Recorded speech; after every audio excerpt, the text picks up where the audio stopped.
just keep calm. We all know violence never solves anything.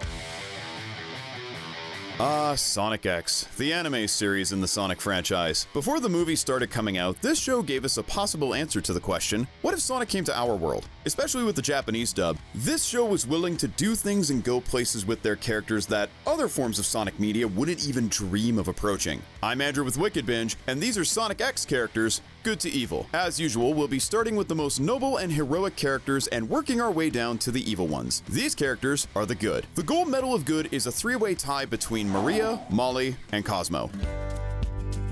All three are heroes who selflessly made the ultimate sacrifice. Maria gave her life in order to save Shadows, Molly, in the Japanese dub, sacrificed herself while fighting a Metorex fleet, and Cosmo gave hers to stop the Metorex for good. I'm sure you'll be very happy down there, Shadow. If it weren't for their selfless acts, many other characters might have ended up in much worse scenarios, but poor Shadow witnessed all of them. Right behind this initial trio is our silver medalist, Tikal. Much like the other three, Tikal had also made a sacrificial move. In her case, it was to seal herself and Chaos away in order to stop the destruction it was bringing about. She's only a spot lower due to the events after Perfect Chaos was defeated by Sonic. She wanted to seal Chaos away again, which, as Sonic was quick to point out, would only cause history to repeat itself. More lives would be at risk, and that oversight was avoided thanks to the blue blur. Speaking of Sonic, he and Tails both get the bronze medal. They are two of the main heroes in the franchise, and they are constantly putting their lives on the line to stop whatever evil they face, Eggman or otherwise. Being best buds, Sonic and Tails often support each other like they were family, and they do the same with many other people on and off the battlefield. You better hold on tight. One of Tails' biggest moments comes near the end of the series where he, albeit reluctantly, fires a blast at Cosmo that will save the galaxy. Some highlights of Sonic include voluntarily jumping into water in order to save Amy, knowing full well that he cannot swim, taking a major blow in a battle from Emerald just to protect Cream, and we can't exactly forget about all the times he transformed into Super Sonic to save the world. While Cream does sometimes need saving, she still helps out where she can. Most of the time, she can be seen helping out the Thorndike house, but she gets special chances to shine. One of the most recognizable times comes after Sonic takes Emerald's punch to protect her. As difficult as it is, she, along with Cheese, decides to step in and fight Emerald herself. Now, let's go! Cream doesn't get to do as much as we would have liked to see in the Metorex saga, but by this point, she has shown to be willing to step in when needed, and that's enough. Next, we have another character who will also step in when needed, though usually more for personal reasons, and that's Shadow. While, yes, once upon a time, Shadow did show the propensity to destroy the world, and even fought against Sonic to do so, however, in that instance, it was due to someone else's influence or leadership, in this case, Eggman. Both times when he was awakened in the show, he found himself fighting alongside Eggman for one reason or another. But by the end of each of those story arcs, however, he was fighting for a good cause, even going as far as to sacrifice himself in order to complete the mission. Even when he attacked Cosmo, it was only because he believed her to be a spy working for the enemy, which he was technically correct about, although Cosmo wasn't aware of it herself. Anytime he removes those inhibitor rings, he is risking his own life, but thankfully he managed to survive each time, including the final time in the show, since his shadow can later be seen at Molly's grave during the final credits for the Japanese version. But of course, Shadow isn't the only one in Sonic X that has done work for somebody else. After all, the Chaotix have been hired to be detectives when necessary. Consisting of Charmy, Vector, and Espio, the Chaotix aren't in the show very much. A good chunk of their screen time comes after they've been hired by Vanilla, Cream's mother, in order to find Cream and check up on her and her friends. Some antics do end up happening that could have been avoided, like how they believed Cream needed to be rescued on multiple occasions. They did at least stop when realizing Cream wasn't in any inherent danger. Regardless, when they did appear, they helped where they could. Even if it wasn't that much, they still did their part. Next up, we have two of the more major characters in the show, Amy and Knuckles. These two are part of the main cast, and for the most part, they are doing the right things for the right reasons. In Amy's case, she often helps out at the Thorndike household and joins the fight if needed. Knuckles is similar, though he typically likes to do his own thing, but in some cases has allowed the Master Emerald to be used for the Blue Typhoon. That being said, Amy and Knuckles do have some glaring issues as well. They both don't always think first before taking action, which can sometimes get them or somebody else in trouble. Can't we take a break? You take one if you want. Amy specifically is also being awarded the Gluttony Medal due to her excessive and likely unhealthy desire for Sonic, because hey, gluttony doesn't always refer to food. In Knuckles' case, he is notoriously naive, and has been tricked by Eggman at least 3 separate times in Sonic X, not to mention the dozens of other times in other forms of media he has been. And every time it happens, it leads to conflicts that could have easily been avoided. Amy and Knuckles are still very much heroes, but their recklessness does lose them a few points. Next up, we have our resident spy, Rouge. Rouge. Like with Knuckles, Rouge is fighting on the side of good. She often works with people like Topaz and the President against Eggman's forces, and she even contributes towards the fight against the Metorex at times. Also like Knuckles, however, she doesn't always think before she acts, or at least doesn't plan something all the way through. The thought of an easy gem or the chance to cause mischief sometimes leads her to make some very foolish decisions. On top of multiple Master Emerald theft attempts, she also triggered Shadow's memories of Maria on purpose in Season 3 just to distract him so she can look for the Chaos Emeralds. Lo and behold, she almost immediately needs to be rescued. Lastly, Rouge will also be getting the Lust Medal. That's because she often uses her charm to either tease someone or try to get what she wants. Maybe you and I ought to settle this little thing in private. We also can't forget that interesting comment she made in the Japanese dub upon meeting Topaz when she tried to handcuff her. Aha! Rouge is not the only one who has risked a mission or plan for selfish reasons, however. Chris Thorndike is guilty of that as well. And don't get us wrong, Chris is still a good kid, and he proved at times that he actually can be helpful. By the time Season 3 rolled around, he was a bit older, thus was able to help in ways that he couldn't before. That being said, he has some issues that we can't ignore. For one, he is infamous when it comes to whining and crying for Sonic, which happens way more than it probably should. His biggest problem, however, comes whenever Sonic has a chance to go home. At the end of Season 1, Chris implies that he would rather leave his family and friends behind than say goodbye to Sonic. It even gets worse when a device is constructed to send Sonic and friends home, but before Sonic can go through, Chris shuts it down and runs off with him, which ultimately risks everyone being forced to live in an infinite time loop if Sonic couldn't leave. I'm sorry. I was just selfish.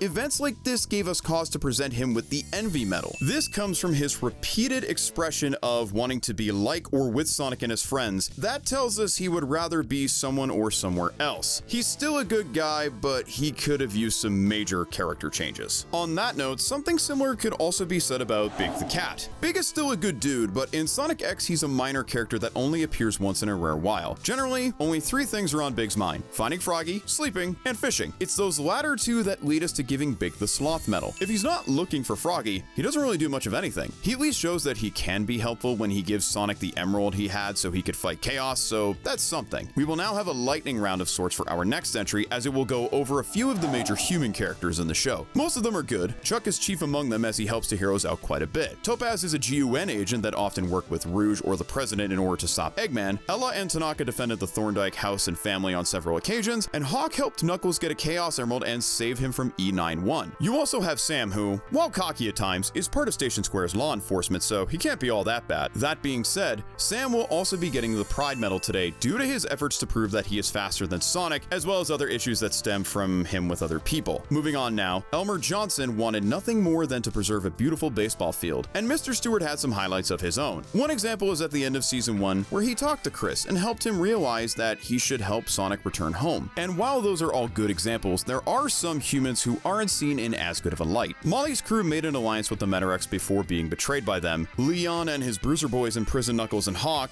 for some reason, and Schmitz was the one responsible for the death of Maria, but he did at least feel some remorse when retelling his story. Overall, most of the humans are good, but like in real life, nobody is perfect. Our final entry in the good section goes to a pair of characters that aren't human at all, Gamma and Emerl. Both of these robots did some bad things at some point in their story arcs, but they also had a chance to redeem themselves. In Gamma's case, once he befriended Amy and realized that Eggman was the true enemy, he voluntarily went on a mission to free his robotic brothers from Eggman, as well as the animals inside of him that were fueling them, including his own. And for the most part, Emerl was a good guy after befriending Cream, and he became quite docile. That was the case until he held an emerald in his hands, and according to Eggman, the emerald restored his original programming, causing him to go on a destructive rampage. Thankfully, this was reverted right after his fight with Cream, but by then it was too late. Now we head into the gray area, or the characters that, for one reason or another, fall into the strange area between good and evil. To begin this section, we have even more robots, the trio of Deeko, Boko, and Bokun. These are the 3 Eggman robots you will be seeing more often than most in Sonic X, mirroring Scratch Grounder and Coconuts from Adventures of Sonic the Hedgehog, or more modern renditions like Orbot and Cubot. In any case, with Deeko and Boko specifically, they're able to think for themselves much more than other robots, but they still voluntarily work for Eggman most of the time. There was a stint where they joined the good guys, boosting their ranking a little bit, but that was short-lived. Hey man, we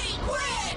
With Bo-kun, however, he wasn't involved in most fights. Instead, he served more as a messenger between Eggman and the heroes, and he also loved to cause mischief along the way, usually by the means of exploding TVs, much to Sonic's chagrin. Now, these robots might help cause some chaos, but for chaos, it's in the name. When it's not provoked, chaos is not that bad at all. At one point, it was the guardian of the emeralds, especially the Master Emerald. However, once it was angered by Tikal's tribe, Chaos went on a rampage, wiping out most of the Knuckles clan. After being released by Eggman, Chaos would take it a step further by destroying Station Square, likely taking many more lives in the process. Once it was calmed down after fighting Sonic, it reverted into its normal self again. As long as something doesn't anger it again, Chaos is pretty chill. In the aftermath of Chaos's story, we have the story of one Gerald Robotnik. Gerald's story is a tragedy due to where he started and his eventual fate. At first, Gerald Robotnik wanted nothing more than to create things in order to help the human race. Eventually, he agreed to help find a way for humans to achieve a form of immortality, in part so that he might one day find a cure for Maria. Unfortunately, he was never able to, and Maria died after GUN interfered with his work. He snapped as a result, leading him to reprogramming the Space Colony Arc to destroy the Earth. His final speech before being executed showed that he never mentally recovered before his own life was taken. He might have had his reasons for what he did, but he still had to answer for it. At least Gerald only acted the way he did after he endured a great tragedy, unlike that of the Knuckles clan. Based on flashbacks, it appears this group acts the way they do based in large part on who is leading them. Before Pachacamac took over, the clan was actually quite peaceful. Once Pachacamac came into the picture though, they became much more power-hungry and selfish. It peaked when they decided to raid the Shrine of the Master Emerald. Upon doing so, they trampled all over a bunch of Chow and even Pachacamac's daughter Tikal. All of this angered Chaos, who then went on a rampage, wiping almost all of them out. This tragedy could have been avoided if they didn't act in their own selfish interests. As it stands, the Knuckles clan got what was coming to them, with Pachacamac receiving the Darwin Award for his death ultimately being caused by his own selfish motives and actions. Before we embark on the evil category, we have one more entry into the gray area, and that, even to our surprise, is Dr. Eggman. Yes, he is the central antagonist for a good portion of the show. On Earth, he often attacks with his numerous robots to try and get the Chaos Emeralds, not caring what world he establishes his empire in. Speaking of which, repeated attempts at world domination, regardless of which world, in hopes of building an empire in his own image, leads to Eggman receiving the Greed Medal. Many events in seasons 1 and 2 could have been avoided if not for him. However, it's season 3 where Eggman barely worms his way out of the evil category. He may have been threatening Earth, but he would eventually contribute towards saving the entire galaxy. There's also a couple of key scenes we want to point to. When Sonic takes on a dark form, Dr. Eggman of all people reasons with Sonic before he gets too out of control, helping the blue blur revert back to his original form. Careful not to let your temper get out of control.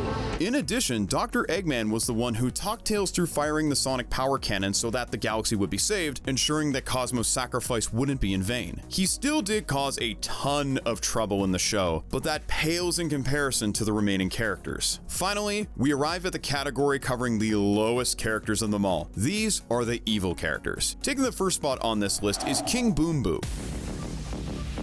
In comparison with Dr. Eggman, most of King Boom Boo's actions may not seem all that bad, but at the same time, the ghost never did anything to redeem himself. It's heavily implied that other people completely disappeared when they visited that location before our heroes found his ghostly crew. King Boom Boo and his ghosts scared and traumatized many characters just for the fun of it. Well, hello there. He even had another ghost possess Amy and attack Chris while he watched and laughed. Even after his initial defeat by Sonic, he got angry and tried to chase after all of them. He does kinda redeem himself in the tie-in comic, but we're looking exclusively at the anime here, so that's not gonna count. The rest of our entries here are all Metorex that did way worse things. For the bronze medal, we have Red Pine, Yellow Zelkova, and Pale Bayleaf. All appearing in season 3, the Metorex have one overall goal: remove all life that isn't plant-based. That means these 3 are commanders that are overseeing what may eventually become a mass genocide. Red Pine doesn't shine as much, but the other 2 certainly do. Yellow Zelkova goes toe-to-toe with characters like Knuckles multiple times, and Pale Bayleaf was leading the fleet that led to Molly's demise. He also became part of the final MOVA, leading to Cosmo's sacrifice in the final battle. Our silver medal entry goes to the 4th and final commander of the Metorex army, Black Narcissus. He is involved in many of the same events and issues as the other 3, but he has one moment that makes him stand out. When Sonic arrives to confront him, Narcissus shows him a trapped Cosmo and Chris, who were scared or unconscious respectively. Seeing this, and being fueled by the dark energy of the fake emeralds nearby, Sonic lost it and took on a dark super form. No one else has been able to do that to Sonic before or since. Granted, we personally would love to see more of Dark Sonic, but in context, Narcissus did all this to Sonic just for the sake of an experiment to test his skills. And hey, every army needs a good leader, so our gold medal of evil goes to the head of the Metorex, Dark Oak. He may not have been on the front lines as much as the others, but being the leader, Dark Oak definitely was involved in most of the bad events that happen in some way. Even when we first saw him, he fought with and was able to defeat Super Sonic, so you know this guy means business, and not in a good way. Those emeralds will be mine. He is ultimately the one that led the charge to remove all non-plant life from the galaxy, which included stealing planet eggs and causing those planets to lose their life force. He did much of his plotting in secret, but the effects of his actions can still often be seen throughout Season 3. The final battle seals his claim to the Wrath Medal as well. Right before Cosmo immobilized him, he was getting more and more enraged, eventually leading to his desperate last-ditch effort of trying to destroy the entire galaxy. Many of that season's tragedies could have been avoided had it not been for him. The English dub shows him regretting his actions right before he disappears with Earthia, but the damage is already done, and he will always be the most evil character in Sonic X.